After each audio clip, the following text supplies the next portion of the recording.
అందరికీ నమస్కారం అండి. ఈరోజు మన ఛానల్‌లో నేను ఒక 2 కిలోల టమోటాని ఎలా పికిల్ పెట్టాలి, అంటే టమోటా పికిల్‌ని ట్రై చేశాను. దానికోసం నేను 2 కిలోల టమోటాలు మాత్రమే తీసుకున్నాను.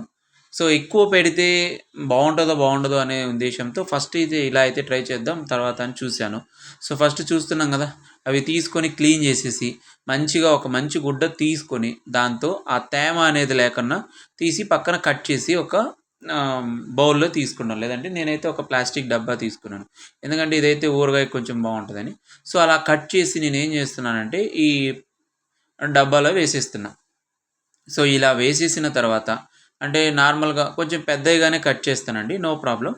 మీరు ఎలా అయినా కట్ చేసుకో. ఒక్కో కాయని ఒక 3, 4గా కట్ చేసుకోవచ్చు. తర్వాత దాంట్లో గల్లుప్పు వేసేస్తున్నానండి తగినంత. సో, గల్లుప్పేసేసి దాంతో పాటుగా నేను కొంచెం పసుపు కూడా యాడ్ చేసేస్తాను.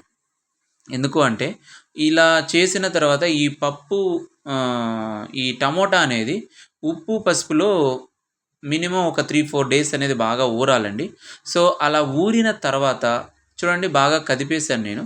సో, కదిపేసి అలా నేను ఆ బకెట్‌లోనే ఒక 3, 4 డేస్ బాగా ఊరబెట్టేస్తాను. ఊరబెట్టిన తర్వాత అంటే టమోటా ఉప్పులుంటాయి కదా! అవేమో బాగా నార్మల్ అయిపోతాయి.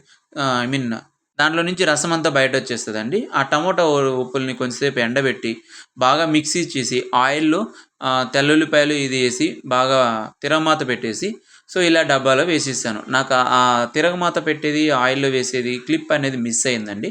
సారీ మీరైతే అలా ఎండబెట్టి 1, 2 రోజులు తిరగమాత పెట్టి మిక్సీలో ఏసి కొట్టేసి, తిరగమాత పెట్టేసి ఆ బౌల్‌లో వేసేసేయండి.